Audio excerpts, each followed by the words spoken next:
The old highway stretched for miles under a moonless sky, nothing but the empty hum of tires against cracked asphalt.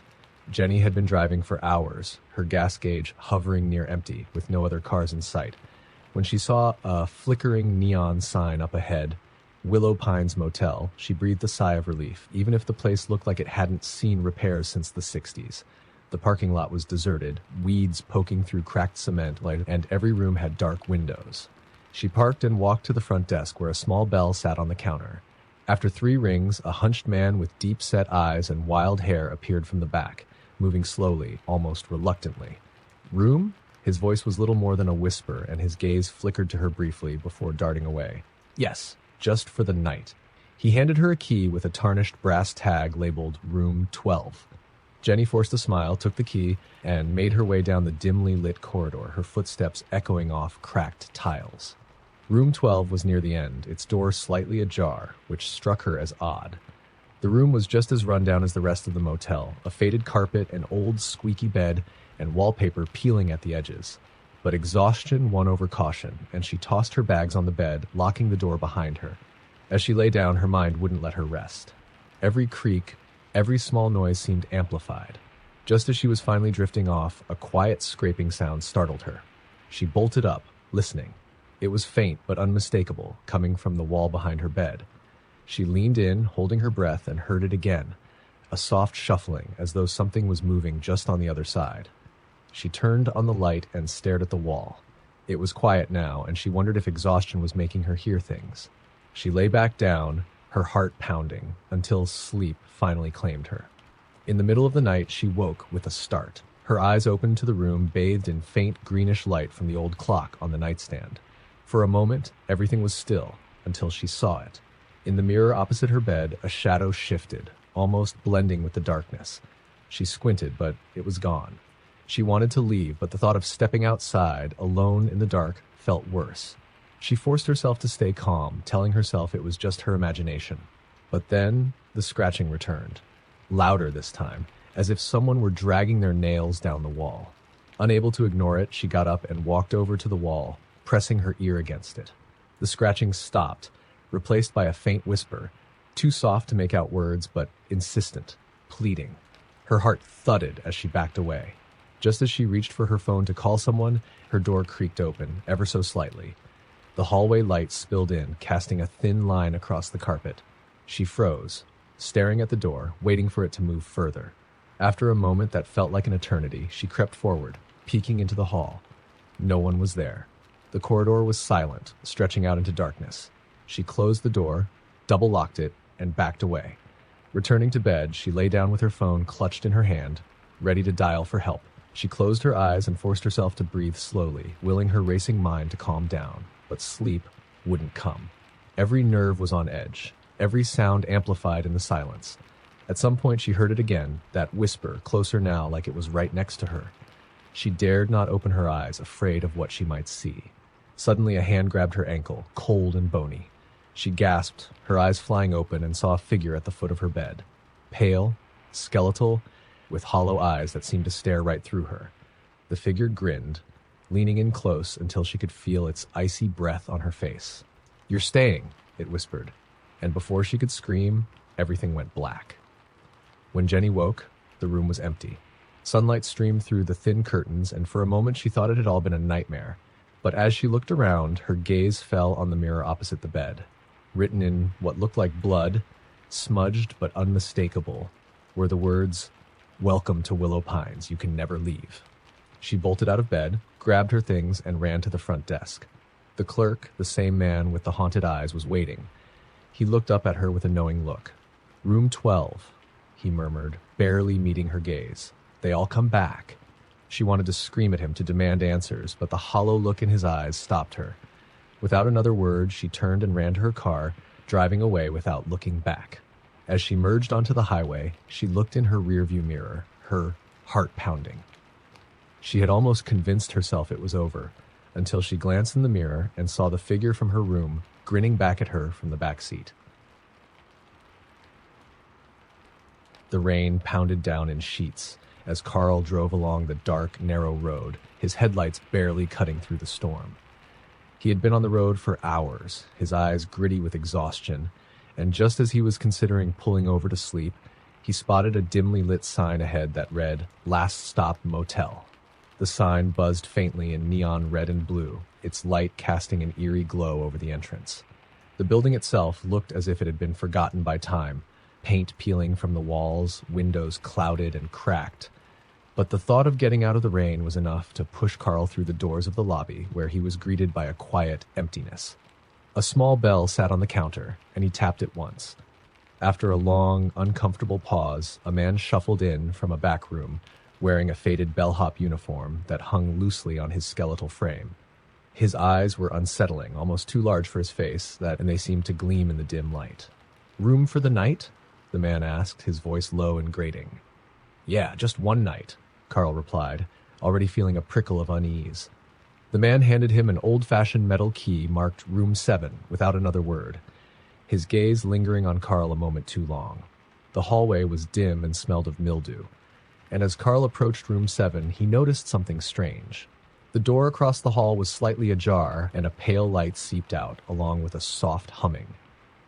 Carl tried not to look directly at it as he unlocked his door and stepped inside, shutting it quickly behind him. Inside, the room was dreary and dated, with faded wallpaper and a thick layer of dust covering the furniture. There was only one small lamp, and its light barely filled the room. Carl sighed, too tired to care, and threw his bag on the bed. Just as he began to relax, the humming from the hallway started again, muffled but constant. It seemed to vibrate through the thin walls, an eerie, tuneless sound that crawled under his skin. He tried to ignore it, but it grew louder, pressing into his mind until he could no longer stand it. He opened his door, intending to tell whoever was in the room across the hall to keep it down, but when he looked, the door was now shut, the light gone, and the hallway was empty. Confused, Carl closed his own door again and locked it, feeling a growing sense of dread. Lying down, he tried to close his eyes, but a sound stopped him, a light scratching noise coming from inside his room. He sat up and looked around, heart pounding. The noise seemed to come from the closet. Slowly, he got out of bed and approached the closet, every instinct screaming at him to stay away. He reached for the handle and swung it open in one quick motion. The closet was empty, except for a small, dusty handprint on the inside of the door, about the size of a child's. The sight of it made his stomach turn, and he backed away, closing the closet door. As he turned back toward the bed, his heart stopped. A figure stood in the corner of the room, a child, pale and gaunt, with wide, empty eyes that seemed to bore into him. She was silent, unmoving, but her lips began to part, and a low humming poured out, the same tune he'd heard in the hallway. Carl backed up, pressing himself against the wall, his mind racing. What are you?" he stammered, his voice barely a whisper. The child tilted her head, her empty eyes widening further. Then she pointed to the closet. Carl's blood ran cold. He shook his head, but the child's expression didn't change, her gaze fixed on the closet door. Almost against his will, he felt himself walking back to the closet, his hand reaching out to open it. When he swung the door open this time, it was no longer empty. The walls were covered in writing, thousands of scrawled words scratched into the wood in what looked like dried blood. "They're here. They're here. They're here." He stumbled back, feeling bile rise in his throat. The child was gone, but the humming continued, louder, vibrating through the walls, the floor, his own body. In a frenzy, Carl grabbed his bag, threw open the door, and bolted down the hallway. But as he reached the lobby, he stopped. The entire room was filled with shadows, vague, flickering shapes moving along the walls, each one with wide, hollow eyes fixed on him. Carl felt a chill as the bellhop appeared in the doorway, his face twisted into a grin, his eyes gleaming with an unnatural light. "Leaving already?" he asked, his voice taking on a mocking tone. "Room 7 always holds on to its guests a bit longer." Carl pushed past him and out the door, running into the rain-soaked night. When he reached his car, he turned the key, but the engine only sputtered. Desperate, he pounded on the steering wheel, and when he looked up, he saw the child standing in front of the car, her eyes glowing in the darkness, her mouth stretched wide in a silent scream. Carl fled on foot, running down the road with only the storm for company. As he glanced back, he saw the lights of the Last Stop Motel fading into the distance. but he could still hear the humming, soft and haunting, following him into the night. He ran until his legs gave out, collapsing onto the wet asphalt, the humming never leaving his ears. And when he dared to look up, he saw them, the shadows gathering around him, hollow-eyed, silent, and waiting. The sun had just dipped below the horizon when Amy finally spotted a sign for a place to stay. Rosewood Inn. Vacancy. She was miles away from her planned route, having taken a wrong turn hours ago, and the thought of driving any longer made her feel sick with exhaustion. She pulled into the gravel parking lot, eyeing the place skeptically. The building was squat and dark, with a single window lit near the front desk. It looked more like an abandoned house than a functioning motel. The lobby was dim, and as she approached the desk, a small woman in her 60s appeared, her face expressionless as she handed Amy a key without even asking for her name. Room 3, the tag read, the metal worn down from years of use.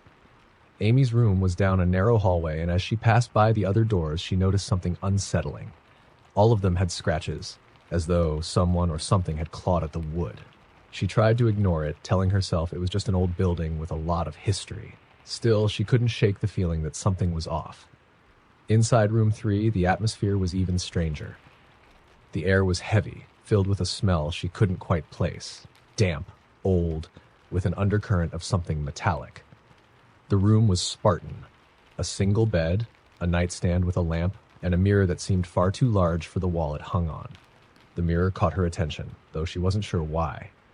She could almost swear she saw a flicker of movement in its reflection, but when she looked back, it was just her own tired face staring back at her. Amy brushed it off as her mind playing tricks and lay down, willing herself to sleep. She closed her eyes, but the silence felt too thick, too intense. Then she heard it, the faintest whisper, so soft she could barely make it out. Help. Me. Her eyes snapped open, heart racing. She sat up, listening intently, but the room was silent. Maybe it was just her mind, half asleep and hearing things. But as she lay back down, it happened again. Help me. Please. The voice was clearer this time, a woman's voice, pleading. The sound seemed to come from the mirror. Amy turned her head, staring into its surface, and froze. For a split second, she saw a face, a young woman's face, pale and frightened, staring back at her with wide eyes before vanishing. She jumped out of bed, her heart hammering as she backed away from the mirror. The room felt darker now, the shadows seeming to press in around her. She took a step toward the door, but a sound stopped her. A scratching noise, like nails scraping against wood, coming from somewhere close. Amy's gaze darted to the closet. The door was slightly ajar, and the scratching was coming from inside. Every instinct told her to leave, but a strange compulsion kept her there. She reached out and slowly opened the closet door. Inside, the space was empty, except for a small, tattered doll lying on the floor. Its button eyes stared up at her, and its mouth was sewn into a permanent frown. The moment she touched it, the whispers started again, louder this time, filling her ears with a chorus of desperate voices. Help us. Let us out. Panicked, Amy dropped the doll and stumbled backward, bumping into the mirror. As she steadied herself, she noticed her reflection was different. Her face looked off, as though it weren't her face at all. Her eyes were wide, almost panicked, and her mouth moved on its own, whispering words she didn't say. Let them out! Before she could comprehend what was happening, a loud knock sounded on her door. Amy froze, fear paralyzing her as the knock came again, harder this time. She didn't dare open it, but her reflection stared back at her with that pleading expression, mouthing, "Open the door." The knock came again, louder, as if someone was desperate to get in. Her hand, seemingly acting on its own, reached for the doorknob. Just as her fingers brushed against it, she heard a whisper in her ear, chilling and desperate. Don't. Open it. She snatched her hand back, stumbling away from the door. The knocking stopped, and the silence that followed was suffocating. Her reflection still stared at her, but now its expression was one of pure terror. Then, slowly, the door began to open on its own. Amy watched in horror as it swung inward, revealing nothing but darkness. In the blackness, she saw shadows moving, shapes that looked human but wrong, distorted, twisted. They seemed to reach for her, stretching impossibly long arms out of the doorway, their hands clawing the air.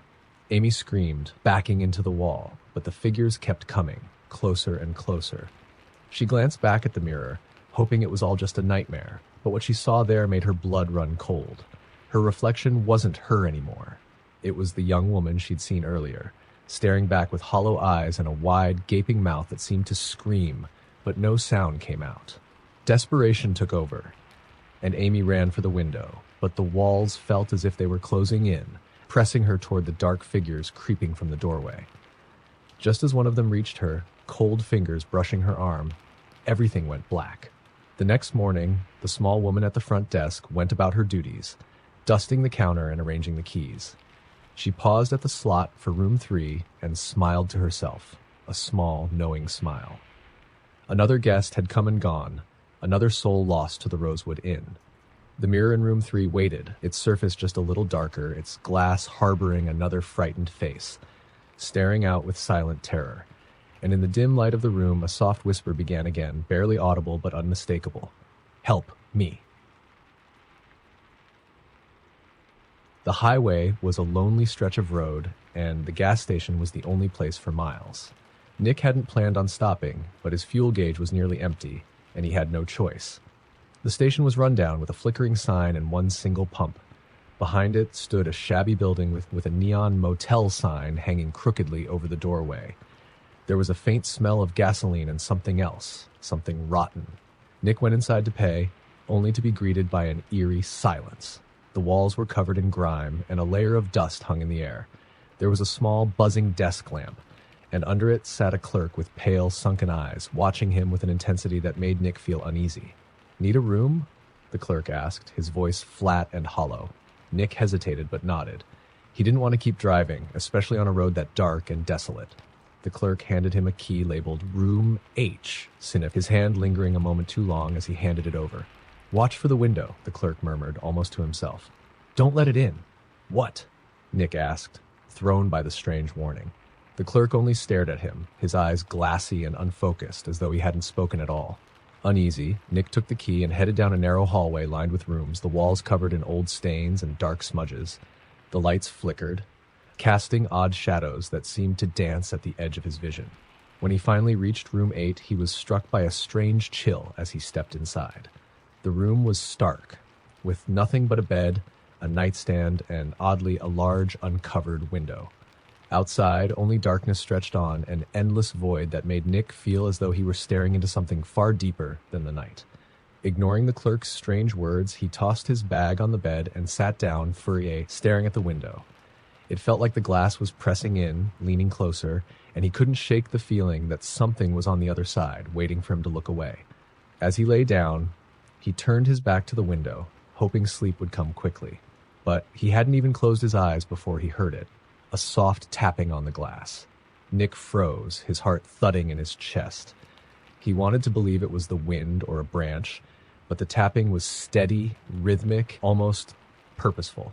He sat up, staring at the window. The darkness outside was thick, like ink, and for a moment he thought he saw something, a shape, faint and shifting just beyond the glass. The tapping grew louder. He tried to ignore it, but it was impossible. It was as if something was demanding his attention. Slowly, he stood and took a few steps toward the window, his eyes straining to see through the glass. The shape took form, growing clearer as it pressed closer. A face. Pale, with hollow eyes and a twisted smile, it stared at him from the other side of the glass, its mouth moving as if speaking, though no sound came through. The face was human, but wrong, its features distorted, almost stretched, like a reflection in warped glass. Nick stumbled back, his heart racing. The face didn't move, didn't blink. It only stared, unblinking, its mouth still forming silent words. "Let me in," he read on its lips, over and over. He shook his head, trying to shake off the creeping terror. This had to be some kind of hallucination, the result of exhaustion or stress. But when he turned away, he felt an overwhelming sense of dread, as though something would happen if he didn't keep watching. "Let me in," it mouthed again, its smile growing wider, its eyes never leaving him. He backed away, clutching the key, his mind racing. He thought of the clerk's strange warning. "Don't let it in." He turned his back on the window, pressing his hands over his ears to drown out the sound of the tapping. But it only grew louder, more insistent. Desperate, he yanked open the door and stumbled into the hallway, heading for the front desk. But the hallway seemed longer than he remembered, stretching on endlessly. The lights flickered and dimmed, casting strange, twisted shadows along the walls. Finally, he reached the lobby, only to find it empty. The clerk was gone, the desk abandoned.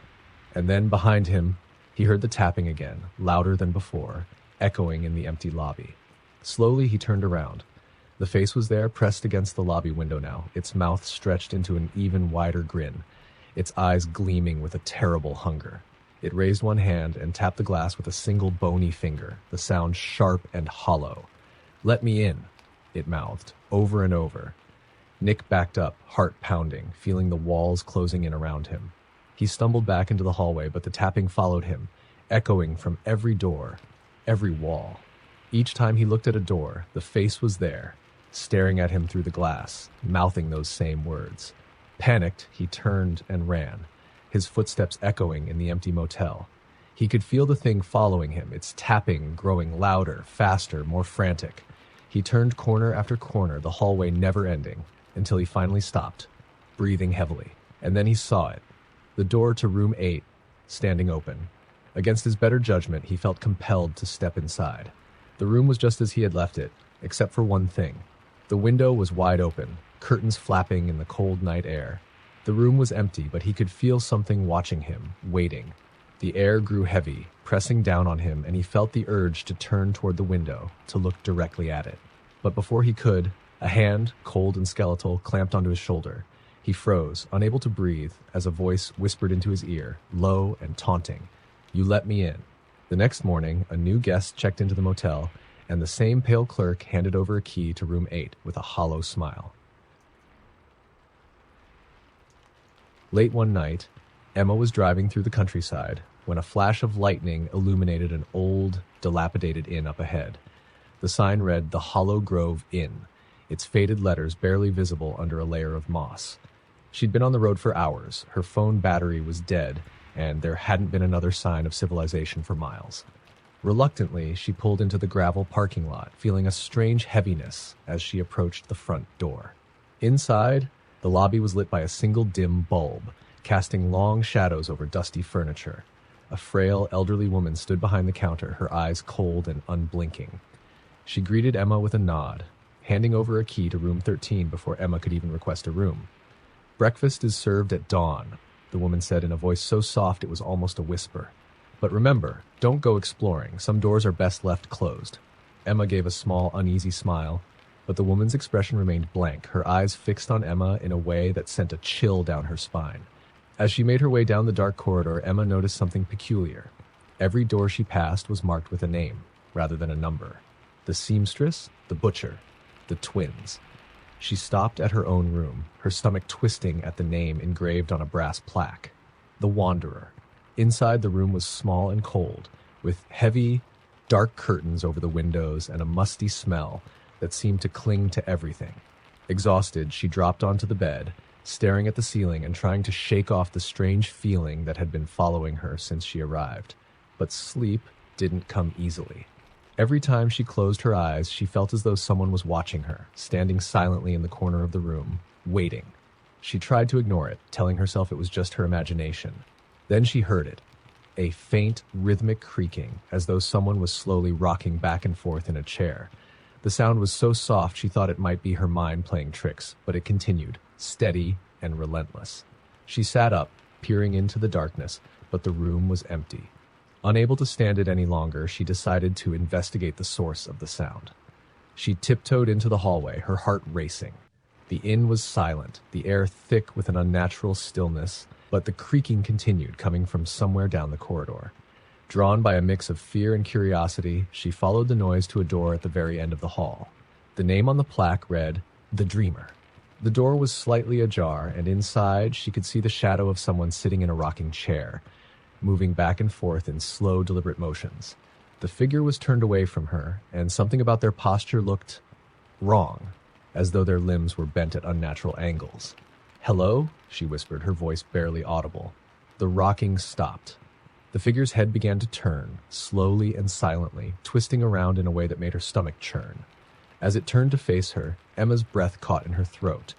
The face was featureless, smooth, pale skin stretched over a blank surface where eyes, nose, and mouth should have been. Yet somehow she knew it was staring at her, watching her with an intensity that made her blood run cold. Emma stumbled back, slamming the door shut and running back down the hallway, her heart pounding. She fumbled with the key, locking herself in her room and pressing her back against the door, trying to catch her breath. The silence in her room was deafening, and she realized that the creaking had stopped. For a moment, she thought she might be safe, but then she noticed something horrifying. The curtains over the window were slowly drawing open on their own, revealing a dark figure standing just outside, silhouetted against the pale glow of the moon. She couldn't see its face, but she could feel its gaze, heavy and relentless, pressing down on her. Frozen in place, she watched as it raised a hand and placed it against the glass. The outline of its fingers looked wrong, too long, too thin. It began to tap on the window, a soft, repetitive sound that filled the room, echoing in her ears. Desperate, she turned to leave, only to find that the door wouldn't open. She pulled on the handle, but it felt as though something was holding it closed from the other side. Panic surged through her, and she pounded on the door, screaming for help, but her voice was swallowed by the darkness. Behind her, the tapping grew louder, faster, until it became a frantic drumming against the glass. She couldn't bear to look, but the figure's reflection was visible in the mirror on the wall, its faceless head pressed against the window, its blank face turning ever so slightly toward her. Suddenly, the tapping stopped. The silence was suffocating, and in it she heard the faintest whisper, barely audible. "You shouldn't have opened that door." The voice was soft, chilling, and strangely familiar. She turned back to the window, but the figure was gone. A sense of relief washed over her, but it was short-lived. She felt a cold breath on the back of her neck, and before she could react, icy fingers clamped down on her shoulders, pulling her toward the mirror. She struggled, her own reflection twisting and distorting in the glass, but the grip was too strong. As she was pulled closer to the mirror, she saw her own face change, her features blurring, melting into a smooth, blank surface. Her screams were silent as her reflection faded, leaving nothing but a dark, empty void staring back at her. The next morning, the elderly woman at the desk noticed the key for the Wanderer had been returned, placed neatly on the counter with a thin layer of dust. She sighed, glancing down the hallway where the door to the Dreamer stood ajar, and shook her head. Another guest lost to the Hollow Grove Inn. Another face to join the silent watchers, forever trapped in the endless halls. And the door to the Wanderer waited, ready for the next guest who'd come wandering in from the road, never to leave. The old Pinewood Motel sat hidden among towering trees, barely visible from the narrow, winding road that passed it. Locals knew better than to stay there.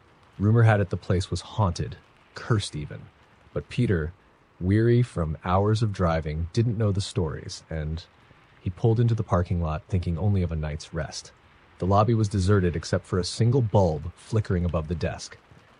A bell sat on the counter, and Peter rang it. From a shadowed doorway that a man emerged, dressed in an ill-fitting suit that looked decades out of style. His eyes were sunken, and he offered Peter a key without a word. Room 5. As Peter walked to his room, he noticed a strange thing. The motel seemed larger than it looked from the outside. The halls were long, twisting, with faded wallpaper and threadbare carpet that swallowed the sound of his footsteps. It felt as though he were walking deeper into some kind of maze. Room 5 at the very end of a dim corridor. Peter unlocked the door and stepped inside, greeted by a stale odor that reminded him of dust and something faintly metallic. The room was sparse. A bed, a nightstand, and an old television. A painting hung crookedly on the wall, depicting a forest scene that looked oddly familiar, though he couldn't place why. Exhausted, Peter threw himself onto the bed, planning to sleep immediately. But sleep didn't come. Lying in the dark, Peter became aware of sounds coming from the hall. A faint shuffling, as if someone were dragging their feet. The noise grew closer, and then, without warning, it stopped right outside his door. He held his breath, listening. Knock, knock, knock.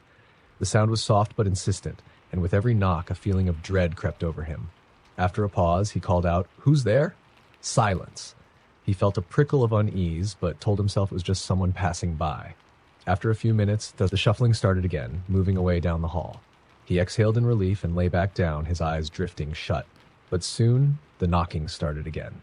This time, it was louder, more urgent, and it seemed to come from every wall surrounding him.